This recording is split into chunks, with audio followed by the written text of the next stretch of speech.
Kementerian PKP menyediakan rumah subsidi ini dipersiapkan mock-up-nya yang semula kalau tadi kita lihat di tipe pertama harusnya 18 meter, akhirnya diperkecil menjadi 14 meter persegi.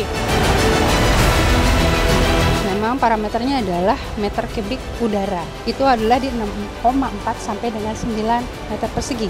Jadi di draft kami memang kita mengikuti standar meter persegi di SNI yang tertinggi.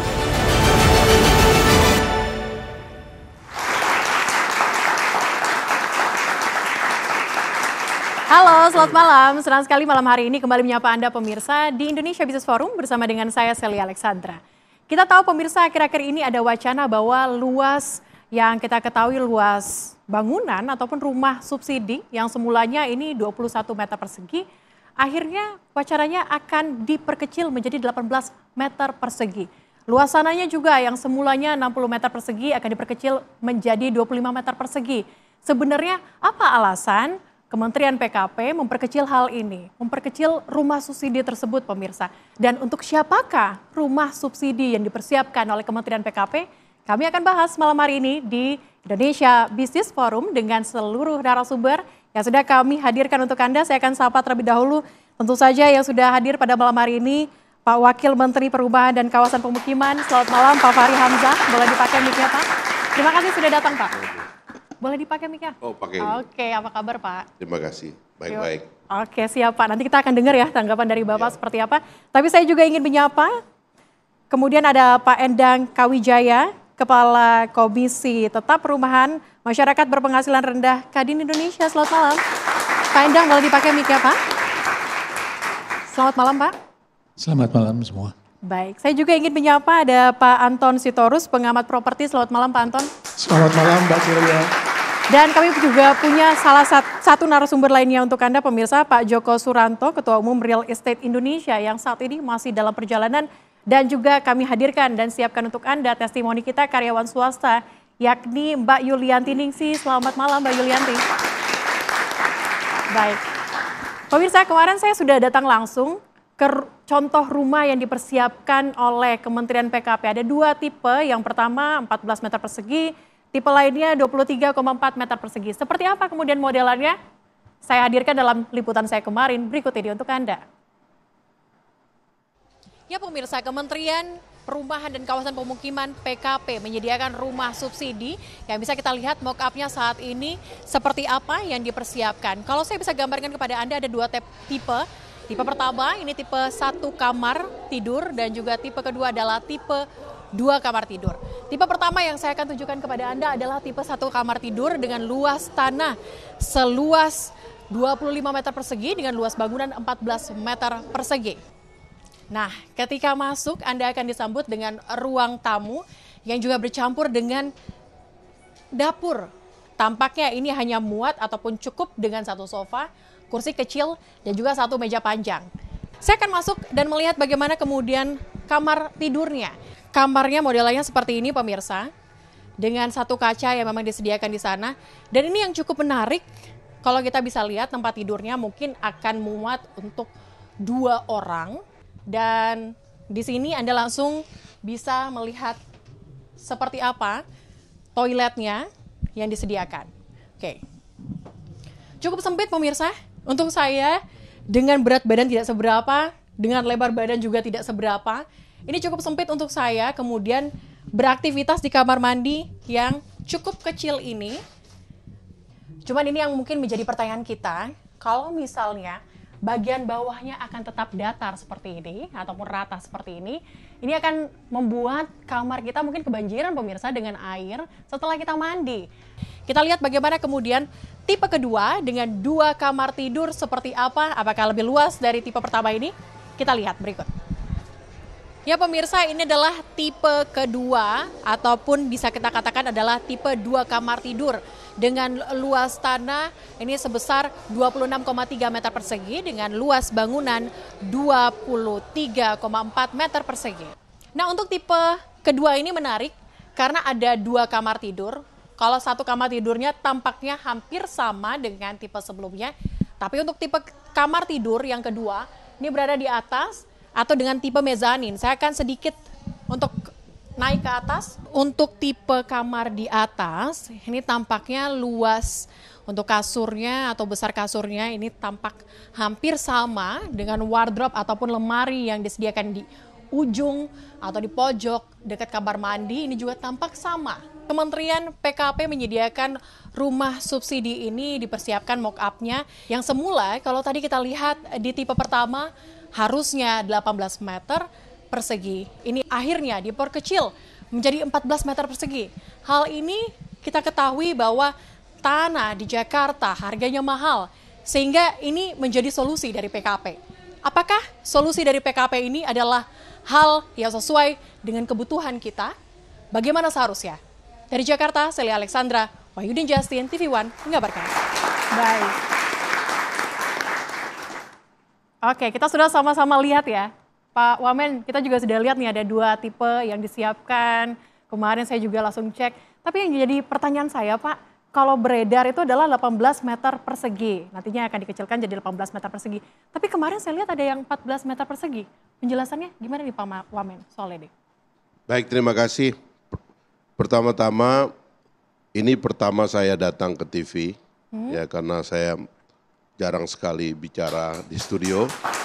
Terima kasih sudah hadir Pak Wamen. Dan karena itu saya datang untuk meramaikan beberapa diskusi supaya jangan terlalu misleading kemana-mana. Dan nanti saya ingin bicara agak terstruktur sedikit supaya kita tahu asal muasalnya dari rencana-rencana kebijakan karena kementerian ini bisa dikatakan kementerian baru hampir 8 bulan ini. Dan tadi itu gambar-gambar itu sebenarnya itu adalah usulan yang belum merupakan keputusan. Dan itu usulan juga diusulkan oleh beberapa pihak. Ya, saya tanya kepada teman-teman di kementerian, memang itu adalah usulan dari beberapa pihak untuk menjadi bahan diskusi. Tapi arsitektur dari kebijakan perumahan kita itu mesti berbasis kepada data. Data umumnya mengatakan orang Indonesia sekarang itu jumlahnya itu 285,5 juta. Lalu kemudian kalau dikonversi menjadi keluarga itu memang keluarganya mengecil sekarang ini, kira-kira 3. Sehingga jumlah keluarga sekarang itu 93 juta dan jumlah rumah di Indonesia ini sekitar 70-an juta. Ada yang bilang 78 juta, 76 juta. Tapi survei DTSEN bulan Maret kemarin itu mengungkap data jumlah keluarga yang butuh rumah. Nanti ada perbedaan antara jumlah keluarga yang butuh rumah dan jumlah aktual kebutuhan rumah setelah Susenas ya, setelah disurvei. Jumlah keluarga yang butuh rumah itu sekitar 15 juta. 15 juta per tahun? 15 juta ya, jumlah keluarga ya. Tapi jumlah, bukan per tahun, ini yang antri lah kira-kira gitu, yang perlu rumah. Sementara setelah Susenas itu disebutnya sekitar 10 juta ya yang perlu rumah. Nah, backlog itu ada 2. Yang butuh rumah, artinya yang ngantri, yang ingin punya rumah, sama yang rumahnya perlu direnovasi. Nah ini yang lebih besar jumlahnya, sekitar 20 sampai 26 juta. Tetapi yang ada by name, by address itu kira-kira 20 juta. Jadi ada 10 juta orang ingin punya rumah, ada 20 juta ingin rumahnya direnovasi. Jadi ada yang bilang total 30 juta. Nah makanya waktu kampanye janji presiden adalah membangun 3 juta rumah, 1 juta di desa, 1 juta di pesisir, dan 1 juta di perkotaan. Pesisir dan desa itu ada kesamaannya, tapi pesisir dengan kota juga ada kesamaannya. Total jumlah pesisir di Indonesia sekitar 12.987 pesisir. Jadi sekitar hampir 13.000 pesisir. Dan pesisir ini kalau kita mau renovasi, dalam struktur kementerian itu kita renovasi kawasannya. Makanya kami sudah bekerja sama dengan Kementerian Kelautan untuk merenovasi pesisir dan perumahan nelayan yang tahun depan itu kira-kira kita bisa mendapatkan 1.000 sampai 1.300 kawasan ya, bukan rumah. Nanti rumahnya itu kan ada kerjasama dengan cara lain, tapi rumah yang ada di pesisir itu akan kita perbaiki secara masif. 10% lah kira-kira dari total jumlah pesisir. Di desa ya kira-kira presiden setuju kita renovasi 2 juta rumah. 2 2 juta rumah di desa itu jauh lebih besar angkanya dari yang pernah ada selama ini. Karena kapasitas maksimal kita dalam renovasi yang pernah ada itu cuma 140.000. Sekarang disetujui untuk dijadiin 2 juta. Nah seperti yang dipidatukan kemarin oleh Presiden di Singapura itu, untuk perkotaan kita tradisikan rumah vertikal, vertical housing. Karena di kota itu persoalannya adalah tanahnya mahal dan tidak ada tanah. Itu sebabnya beliau mengusulkan agar tanah yang dikuasai oleh negara, oleh BUMN, oleh BUMD, oleh Pemda-Pemda, itu yang kita prioritaskan sebagai bagian dari penataan kota, termasuk kawasan kumuh di pinggir kali dan sebagainya itu, untuk kita tata, kita bangunkan rumah vertikal, supaya sekaligus ada pemberian rumah kepada masyarakat dalam pengertian ya mekanismenya tetap dengan ada 2 ya. Kalau yang sudah punya rumah di situ dan dia juga punya surat dan sebagainya sebagai penduduk, dia mendapatkan rumah setelah kita renovasi kawasannya, kita bikin vertikal. Sisa kawasannya karena setelah dibikin vertikal kan tentu banyak tanah lowong. Tanah lowong ini bisa dipakai oleh private, bisa juga dipakai oleh pemerintah untuk public space. Nah begitulah kira-kira rencana dasar awal dari kebijakan pemerintah. Sehingga ini akan berefek pada 3 hal paling tidak. 1, mengurangi kemiskinan karena dengan memberikan aset kepada masyarakat di desa, berupa renovasi rumah. Renovasi rumah itu tahap 2 sebenarnya. Dulu pemberian aset pertama dilakukan Pak Jokowi. Dengan memberikan sertifikat kepada aset, kepada tanah. Setelah itu rumahnya kita renovasi. Setelah dia punya tanah dan rumah, ini orang nanti siap untuk berhubungan dengan kolateral yang lebih baik dengan sistem perbankan. Sehingga dia bisa naik kelas dari desil 1, 2 dan seterusnya. Meningkatlah kehidupannya. Nah di perkotaan itu tadi ya perumahan vertikal tadi efeknya adalah merekrut tenaga kerja yang banyak. Jadi tadi memberantas kemiskinan, merekrut tenaga kerja yang banyak. Yang ketiga adalah berkontribusi pada pertumbuhan ekonomi 8%. Tapi yang juga penting, Pak Wamen, yang mungkin bertanya-tanya masyarakat ini adalah apa yang menjadi alasan kemudian diperkecil dari sebelumnya 21 meter persegi menjadi 18 meter persegi. Tapi ditahan dulu, Pak Wamen. Kami akan bahas itu usai jeda, tetaplah bersama kami di Indonesia Business Forum.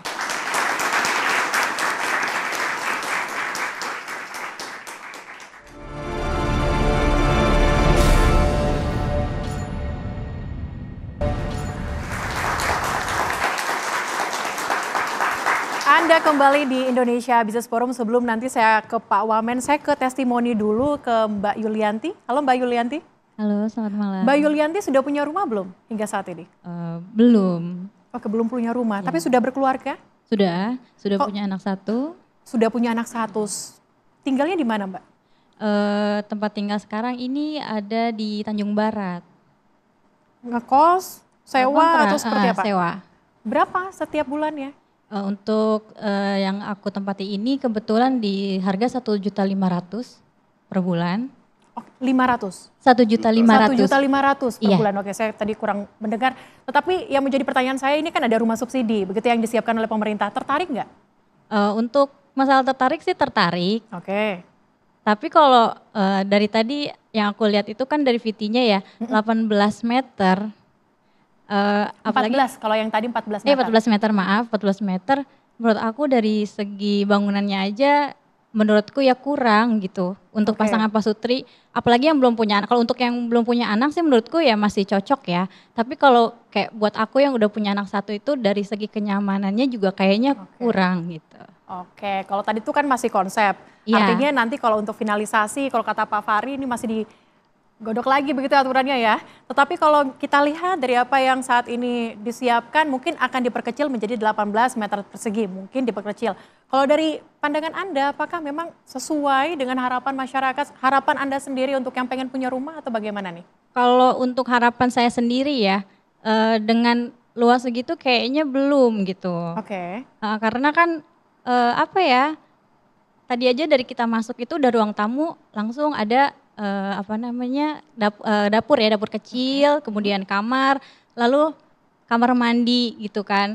Kalau biasanya kan yang kayak rumah petakan gitu kan ada kamar mandi dan dapur di belakang gitu kan ya. Jadi kalau untuk dari segi bangunannya sih kayaknya kurang gitu, kurang. Sebenarnya apa yang dibutuhkan? Yang dibutuhkan untuk harapan aku ya, kalau bisa diperlebar lagi gitu bangunannya. diperlebar ataupun diperluas lagi. Kalau dari Kadin, Pak Endang bagaimana? Apakah memang sepakat dengan nantinya diperkecil menjadi 18 meter persegi atau usulan dari Kadin seperti apa? Terima kasih. Selama ini batas rumah subsidi itu antara 21 sampai 36. 36, oke. Nah, pemerintah sedang mengkaji kemungkinan untuk diperkecil menjadi 18 sampai 36. Sebenarnya hal ini secara umum memberikan pilihan. Pilihan bagi yang ingin mendekat ke kota tapi mengorbankan luasan hunian. Mungkin milenial yang masih single, mudah-mudahan mereka akan kemudian tertarik membeli rumah seperti yang tadi. Tapi saya kira minimal memang kalau 14 terlalu kecil. Kalau mock-up itu kan masih ada tempat parkirnya. Betul. Parkirnya parkir mobil lagi. Jadi memang belum pernah ada pasar untuk MBR untuk tipe rumah seperti itu. Yang menjadi pertanyaan nanti apakah ini bisa menjadi satu produk yang ada demand-nya atau tidak. Nah itu mungkin Pak Anton mungkin bisa lebih menjelaskan psikologis daripada pembeli karena beliau. Oke. Tapi kalau Kadin sendiri melihatnya bagaimana? Apa yang kemudian menjadi usulan dari Kadin sehingga nantinya mungkin Pak Fahri dan juga nanti Pak Menteri mungkin bisa mempertimbangkan ini menjadi salah satu rumah subsidi yang memang dibutuhkan oleh masyarakat. Bagaimana? Saya kira secara umum memperbanyak opsi itu lebih baik karena 3 juta rumah ini kan sesuatu yang belum pernah dicanangkan sebelumnya. Dulu hanya 1 juta rumah. Kalau tidak ada langkah-langkah yang terobosan, yang memang luar biasa, ini tidak akan tercapai. Karena 3 kali lipat itu bukan sesuatu yang mudah. Tapi di balik semua itu juga harus dipagari, jangan sampai ada nanti rumah kecil ini dibangun di lokasi yang berjauhan. Itu akan menjadi sesuatu yang mangkrak atau mengakibatkan masalah lain lagi nanti, khususnya di perbankan. Makanya ini sebenarnya pilihan. Makin banyak pilihan sebenarnya makin baik. Asal dipagari dengan aturan-aturan dan batas-batas yang nanti akan bisa mengamankan berjalannya perolehan rumah ini. Secara umum kan lebih bagus anak muda milenial kita ini melakukan investasi membeli rumah daripada jor-joran di kredit-kredit konsumtif. Gitu. Artinya bagus ya kalau misalnya ada banyak pilihan begitu. Tapi saya ke Pak Anton dulu. Pak Anton, ini kalau kita lihat alasan kenapa kemudian Kementerian PKP ini ingin memperkecil adalah supaya nanti cicilannya itu bisa murah. Kalau bisa kita lihat kemungkinan cicilannya bisa 600.000 ataupun di bawah 1 juta rupiah. Kira-kira masyarakat tertarik nggak sih kalau misalnya cicilannya murah? Apakah ini yang menjadi salah satu solusi menurut Anda bagaimana? Iya, terima kasih Mbak Celia. Mungkin sebelum itu saya mau minta maaf dulu sih Pak Wamen nih Pak. Mungkin Kementerian PKP Pak mesti jelas-jelas Pak bisa membedakan definisi antara rumah tinggal dengan kos-kosan Pak. Karena kalau rumah tinggal itu buat keluarga tinggal. Kalau kos-kosan bisa aja nggak harus yang sudah berkeluarga. Tadi kan dibilang untuk yang lajang gitu ya. Nah kalau kita lihat gambarannya itu kalau saya lihat karena saya juga kebetulan arsitek gitu ya. Secara tipologi itu kayak lebih memenuhi definisi sebagai kos-kosan bukan rumah tinggal. Saya ingat sekali dulu Pak Kosmas Batubara ya waktu beliau masih ada waktu itu ngomong di depan kita. Tipe 2160 tanah 60 yang dibuat oleh pemerintah pada waktu itu udah paling basic Pak. Udah paling basic. Ini kalau kita berbicara rumah tapak ya Pak, karena konsepnya adalah rumah tumbuh.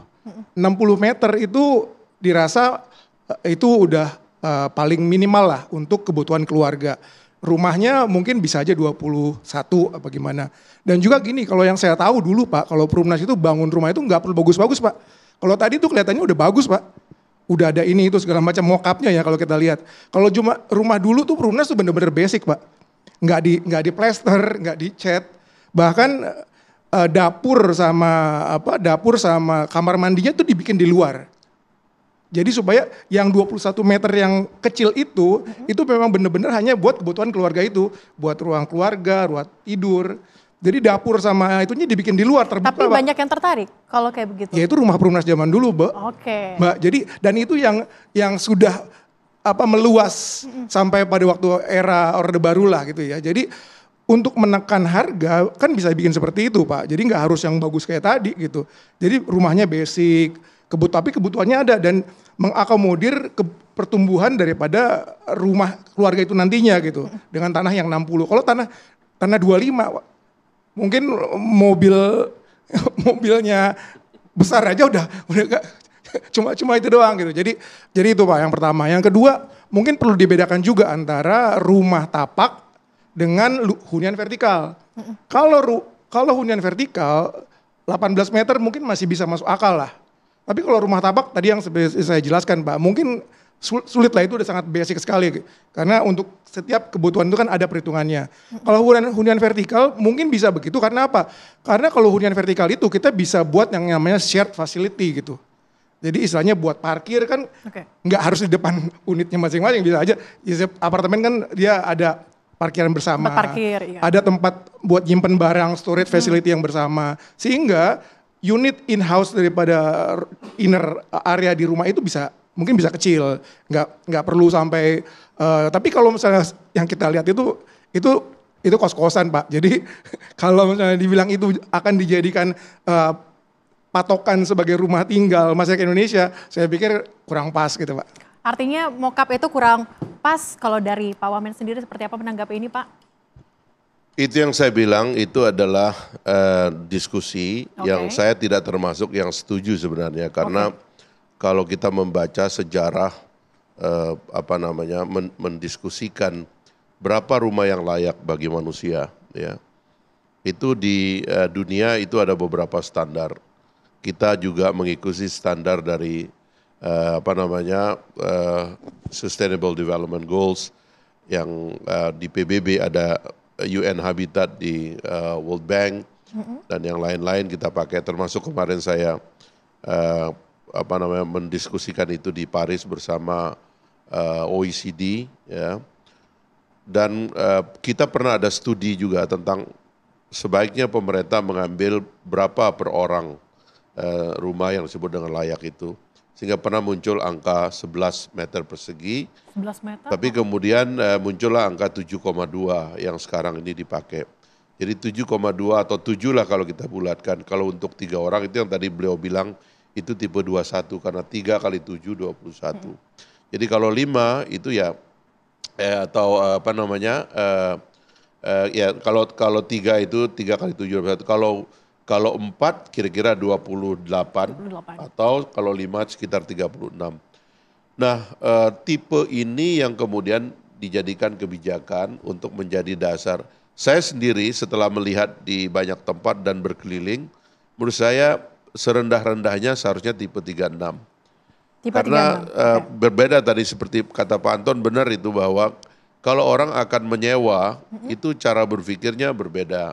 Ya misalnya orang baru menikah, ya kan kita sewa aja dulu karena kita belum punya anak. Nanti begitu dia mulai punya anak, dia mungkin kelelahan kalau mau pindah-pindah, dia mulai membeli. Nah negara itu maunya di kebijakan membeli itu, meskipun tidak dihentikan pihak swasta, teman-teman mau bikin konsep rumah sewa atau kos-kosan dan sebagainya tadi itu silakan aja, itu bisnis individual. Yang kita bicara itu sebenarnya lebih kepada desain policy-nya secara umum, mana bentuk rumah yang akan didukung oleh negara dan diberikan fasilitas subsidi pada dalamnya gitu. Nah itu sebabnya kami sebenarnya terpaku kepada desain tadi, di mana Presiden sudah mengatakan bahwa kita mau bangun vertical housing di kota-kota. Ya kita lebih baik mengubah kawasan-kawasan yang tumpuk-menumpuk itu menjadi rumah vertikal di dalam kota. Sehingga kelayakannya dipertahankan, kota juga kita bisa bersihkan. Dan jangan lupa karena di kota itu tanah itu harganya mahal, sehingga pada dasarnya seperti yang saya usulkan, elemen subsidinya dipindahkan, bukan lagi pada kreditnya, tapi pada tanah yang mahal itu gitu. Dan dalam hal itu ya tidak ada masalah kalau pemerintah punya tanah di tengah kota lalu itu digratiskan, kan itu adalah tanah negara. Kan negara tidak harus berbisnis dengan rakyatnya kan, karena dia mau memberikan subsidi kepada rakyat. Sehingga elemen kos tanah ini pada total biaya rumah itu menyebabkan bisa sampai 50% daripada harga rumah itu turun. Dan karena kalau sudah tidak termasuk tanah di dalamnya, maka rumah akan bisa lebih murah gitu. Sehingga ini bisa diserap oleh perbankan dan lembaga-lembaga pembiayaan setelah harganya murah. Sehingga di situ juga tata kota diselamatkan. Nah, menurut saya di antara kekeliruan pembuatan kebijakan kita di masa lalu adalah karena perumahan tidak dilekatkan pada kebijakan tata kota yang kuat. Sehingga selalu perumahan kalah. Gitu loh. Sehingga padahal sebenarnya kota itu jantungnya adalah perumahan. Baik. Kami tangkap poinnya. Tetapi yang juga nanti akan kami bahas di segmen berikutnya adalah pemirsa, apakah masyarakat perkotaan senang ataupun membutuhkan rumah dengan tipe vertical housing? Kita akan bahas usai jeda berikut, tetaplah bersama kami.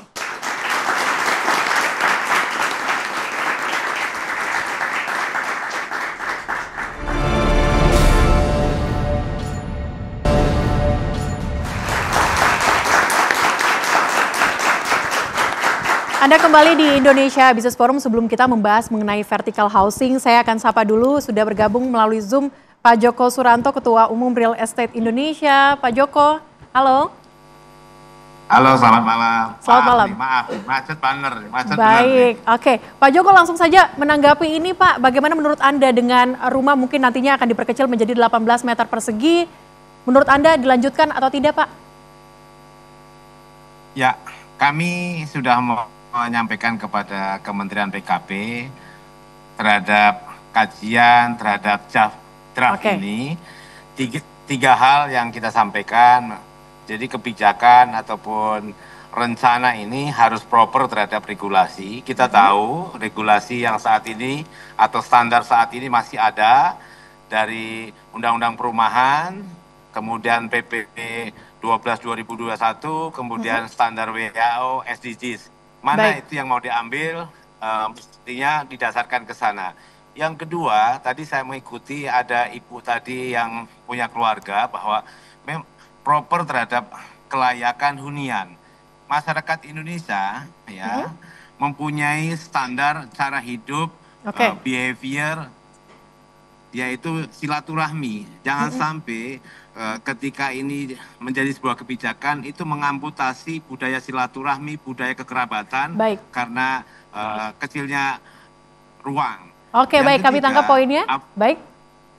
Ya. Oke. Dari affordability itu mesti silakan, juga Pak. harus bisa dijaga sehingga kebijakan ini bersifat jangka panjang, bukan sesuatu yang reaktif, dihasilkan dari sebuah kajian yang terukur.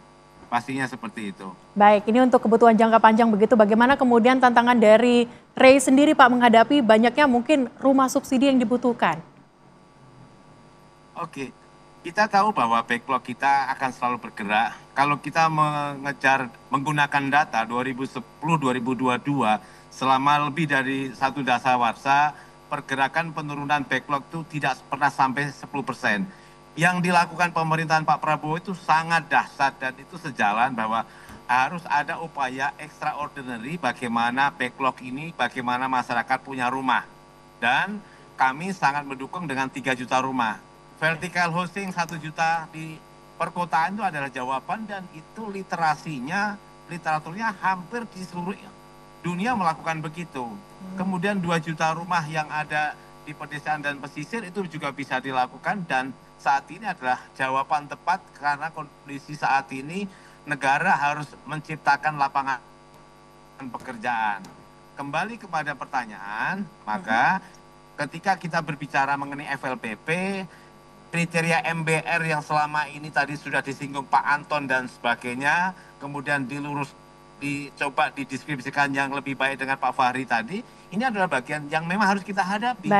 Dinamika masyarakat, pergerakan kebutuhan, bahkan ketika ada hal-hal yang berkaitan dengan likuiditas, perlu jawaban. Dan ketika Danantara mau menyampaikan dengan 130 triliun, pernyataan Presiden di Singapura kemarin, ini adalah sesuatu yang clear. Mestinya kita bicara bagaimana formula, skema, vertical housing itu harus bisa berjalan. Sehingga kita tidak buang waktu untuk mendiskusikan sesuatu yang mestinya bisa lebih clear. Baik, kami tangkap poinnya bahwa ini untuk jangka panjang, tapi saya ke Kadin, ke Pak Endang. Pak Endang, bagaimana kemudian dengan vertical housing? Kita kembali lagi di vertical housing. Kadin melihatnya bagaimana, Pak? Apakah ini memang sesuai untuk perkotaan atau bagaimana? Ya, pasti kalau vertical housing untuk perkotaan harus vertikal. Oke. Namun pemerintah kan di 2006 itu pernah ada program 1000 tower Rusunami, rumah susun sederhana milik.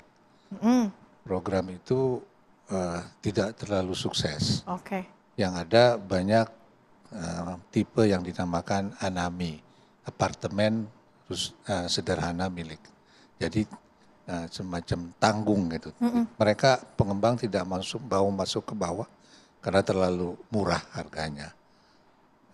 Kami dari Kadin sih punya usulan yang bahwa sebenarnya untuk perkotaan pastinya sih di pinggir perkotaan itu low rise vertikal, tapi dengan simplifikasi ME-nya sehingga bisa masuk dengan harga yang peraturan sekarang ini kan maksimum di 250 juta per unit atau 9,8 juta per meter persegi. Oke, baik. Nah, ini tidak akan bisa kalau vertical housing itu full ME dan long corridor. Harus yang low rise vertikal, one landing 4 unit, one landing 4 unit. Hanya 16 unit, tidak perlu full ME karena masih bisa terjangkau oleh tangga damkar. Maksimum ketinggian 4 lantai itu sama seperti ruko, tidak lebih dari 15 meter. Cuman aturannya belum memperbolehkan kami pengembang untuk mengebangun SHM-SRS yang pasti nempel sama vertikal dengan simplified ME. Oke, baik. Itu yang harus diperbaiki Pak Wamen. Terima kasih. Oke, saya kembali ke Pak Fahri. Pak Fahri, ini mungkin kita bahas lagi soal rumah subsidi. Kalau tadi Anda sudah sampaikan bahwa vertical housing, tetapi yang mau jadi perhatian kita pada malam hari ini bahwa rumah subsidi itu banyak yang terbengkalai, Pak. Gimana kemudian dari Kementerian PKP melihat ini? Apakah nantinya akan direvitalisasi? Apa kemudian yang menjadi hambatan sehingga terjadi terbengkalai seperti itu, Pak? Ya, itu sebabnya kita tadi seperti saran Bapak-Bapak ini dan juga Pak Joko juga, memang kebijakan perumahan itu diantara bagian dari public policy yang cukup rumit ya, Pak Anton ya. Karena itu perlu ada kajian yang agak mendalam. Kalau temuan yang kami lakukan itu setelah 8 bulan ini membaca atau setelah dulu di Satgas kami kaji, sebenarnya ini memang policy-nya mesti dibagi 2 gitu. Jadi satu yang disebut dengan supply side policies. Jadi sisi supply-nya dulu mesti kita clearkan karena siapa yang mensuplai? Di sini juga nanti jadi persoalan sebab kayak sekarang tadi pertanyaan kenapa banyak mangkrak dan sebagainya, saya khawatir itu ada distorsi dalam mekanisme supply demand. Sebenarnya problem supply yang paling utama itu adalah tanah gitu. Tanah itu otoritasnya ya tidak boleh diserahkan kepada pasar kalau bicara social housing ya. Kalau kita berbicara premium housing dan sebagainya itu bebas. Orang boleh membangun rumah di mana saja asalkan aja izin silakan. Tapi kalau Anda berbicara social housing, rumah untuk rakyat, maka tanahnya itu haruslah dari pemerintah. Itulah yang menyebabkan nanti kendali atas harga itu bisa dikontrol karena tanahnya dikontrol oleh pemerintah. Saya kira itu problem kita selama ini karena kayaknya pemerintah tidak terkait dengan kebijakan pertanahan dalam social housing sehingga kemudian itu sering lepas begitu. Di sini nanti pemerintah bisa mengembangkan tata kota, renovasi perkotaan, urban development dan sebagainya itu bisa kita perbaiki sekaligus gitu. Setelah itu selesai, masuk kepada yang kedua adalah perizinan gitu. Di sini juga harus pemerintah betul-betul mendisiplinkan tata ruang gitu. Karena yang disebut urban sprawl kata orang itu tiba-tiba rumah itu kayak kota itu kayak tumpah begitu. Karena ada di mana-mana, itu karena kita lost kendali terhadap perizinan. Itulah yang harus kita perkuat ke depan seperti beliau bilang tadi, itu kontrol pemerintah pada perizinan kuat. Nah, Kami menghitung sebenarnya kalau demand side ini atau supply side ini di-clearkan itu juga bisa menurunkan harga. Karena kendali terhadap harga tanah, kami cenderung mengatakan elemen subsidinya pindahkan ke tanah. Kenapa? Karena tanah itu sekaligus dipakai oleh pemerintah untuk mengendalikan pertumbuhan perkotaan, termasuk tadi itu. Kalau kita mensubsidi rumah vertikal, Pak, orang akan cenderung hidup vertikal kok. Orang akan cenderung pindah ke vertikal daripada dia numpuk-numpuk kawasan kumuh, sementara ini ada rumah vertikal yang jauh lebih murah daripada dia, lebih bersih, lebih layak, lebih hijau, dan sebagainya, itu kita atur. Kalau soal nanti, itu tadi Pak Joko bilang soal eksklusivitas, itu gampang kita desain kok. Misalnya Singapura dulu waktu HDB mulai kan juga mulai dari 4 lantai, 5 lantai Pak. Sekarang mereka sudah 30-an lantai karena itu diperbaharui lagi kotanya kan. Jadi tanah, perizinan, barulah yang terakhir itu adalah construction. Construction ini nanti biar menjadi persaingan teman-teman di swasta. Karena mereka yang punya inovasi, mereka yang menemukan desain baru, dan hal-hal yang silakan dijual kepada pemerintah. Nah, sisi demand-nya ini yang lagi kami matangkan ya. Karena menurut temuan saya itu harus ada off-taker di sini. Perumnas sebenarnya dalam ADART-nya itu sudah boleh jadi off-taker Pak. Tapi sayangnya Perumnas karena disuruh untung-untung terus, dia pindah dari social housing, kemudian membiayai rumah-rumah premium. Baik. Rakyat nggak keurus, nah sekarang kita ngurus rakyat. Gitu. Baik Pak Wamen, tapi sebelum kita akhiri segmen kita, saya juga akan mengundang Pak Joko, tampaknya sudah hadir bersama dengan kita di tengah-tengah kita saat ini. Pak Joko, selamat malam. Silakan duduk Pak. Baik, nanti kita akan lanjutkan lagi, termasuk kami juga akan bahas bagaimana kemudian elemen subsidi yang dipindahkan kepada tanah, begitu ya Pak ya? Ke tanah, bukan lagi ke rumahnya. Tapi usai jeda, tetaplah bersama kami di Indonesia Business Forum.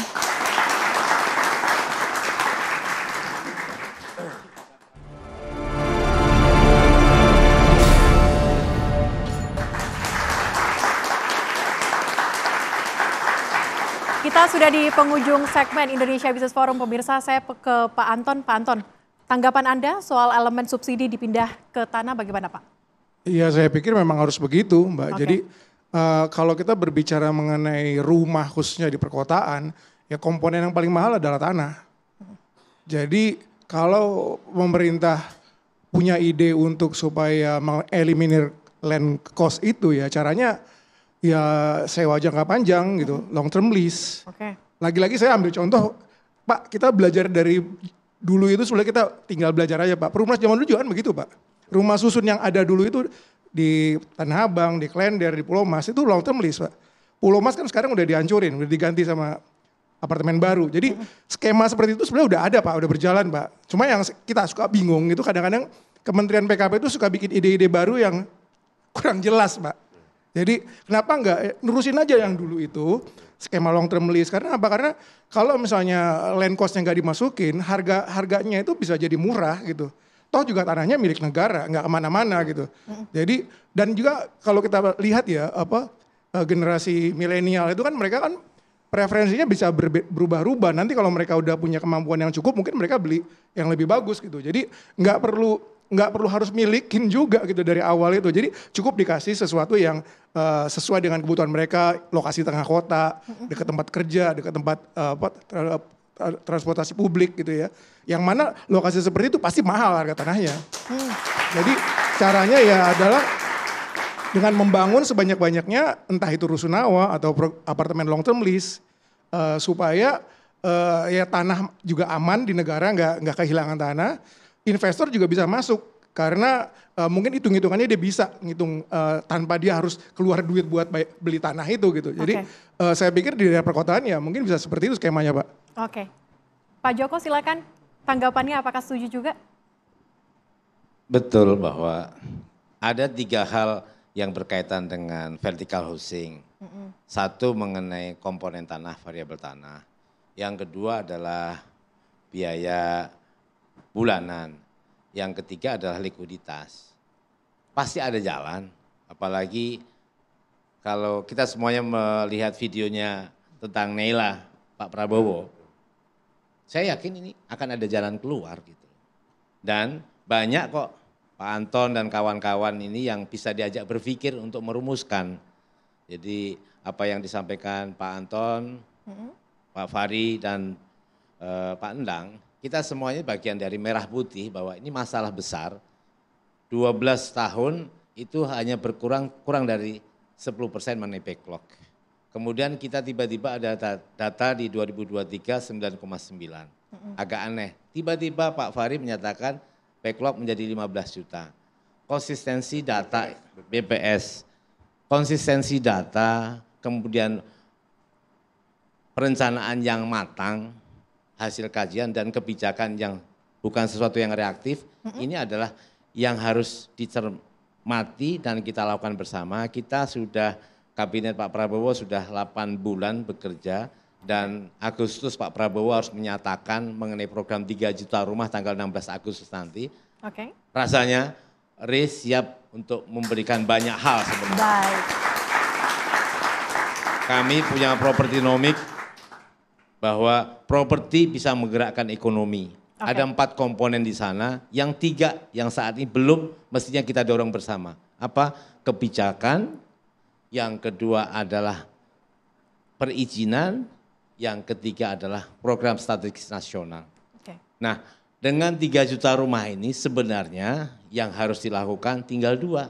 Apa tuh, Pak? Kebijakan. Kebijakan dan harus bijak. Sehingga apa? Menjawab kebutuhan tanpa harus menambah permasalahan. Kebijakan dan juga bijak. Tapi saya juga mau tanya kepada testimoni kita, Mbak Yulianti, pengen rumah subsidi luasnya berapa sih? Mungkin lebih besar dari itu 36 ya. 36. Ya. Harganya, ekspektasinya pengen berapa? Kalau untuk harga maunya sih murah. Angsurannya gimana nih? Kalau angsurannya pengennya di bawah 1 juta kah atau Ya bagaimana? betul, di bawah 1 juta.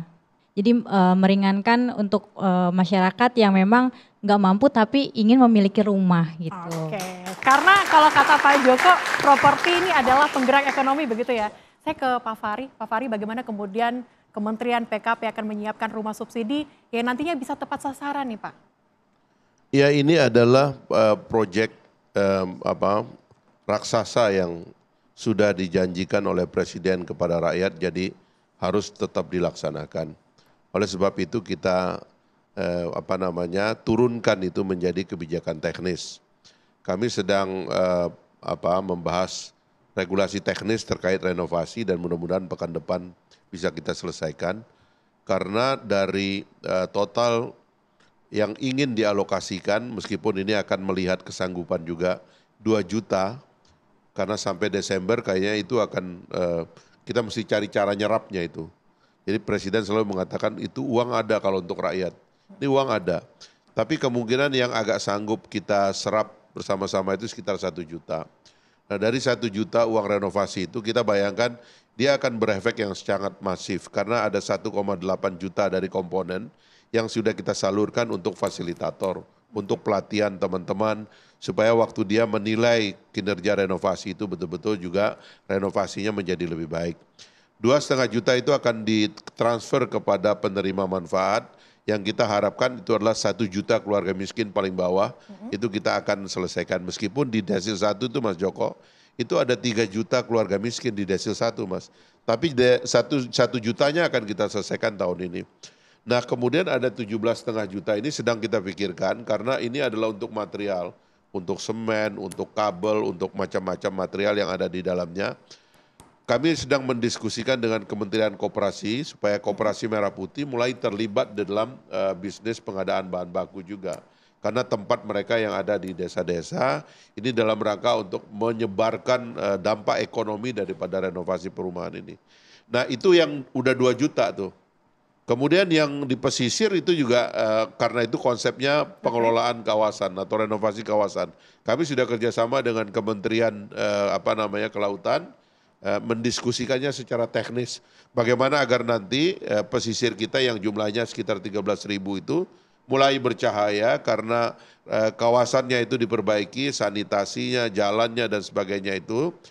Waste manajemennya, tapi juga kehidupan nelayannya dengan alat tangkapnya, cold storage dan sebagainya yang akan dipenuhi oleh koperasi-koperasi nelayan itu nanti juga akan menyebabkan pesisir kita itu menjadi tempat yang sejahtera, bukan tempat yang kumuh seperti sering kita lihat sekarang ini. Nah baru nanti yang terakhir ya, yang di perkotaan tadi sekali lagi ini mesti kajiannya agak dalam, tapi Presiden sudah menginstruksikan bahwa 1 juta untuk vertical housing, 1 juta unit itu kita akan utamanya adalah menggunakan tanah-tanah pemerintah supaya harga unitnya nanti bisa kita tekan serendah-rendahnya sehingga semua orang bisa, terutama ya masyarakat yang dianggap selama ini sebagai peserta social housing bisa memanfaatkan dan menikmati rumah yang dibangun itu. Oke, baik. Kalau dari Kadin singkat saja Pak. Singkat saja Pak. Singkat saja apa closing statement-nya, apa yang diharapkan Kadin? Singkat saja Pak. Kalau yang diharapkan Kadin seperti tadi Pak Joko juga. Baik. Nah sebenarnya kalau kami dari perumahan MBR ini sepertinya sangat diperlukan leg spesialis perizinan untuk perumahan MBR. Baik, terima kasih para narasumber kita pada malam hari ini yang sudah bergabung di Indonesia Business Forum. Harapan kita adalah nantinya Kementerian PKP bisa seperti tadi yang disampaikan oleh Pak Wakil Menteri, bahwa nanti dengan harga yang lebih murah dan juga tepat sasaran untuk seluruh masyarakat Indonesia. Terima kasih adik-adik mahasiswa yang sudah hadir pada malam hari ini. Terima kasih juga testimoni kita. Dan kita akan kembali lagi pemirsa pekan depan dengan tema menarik lainnya. Saya Sally Alexandra, sampai jumpa.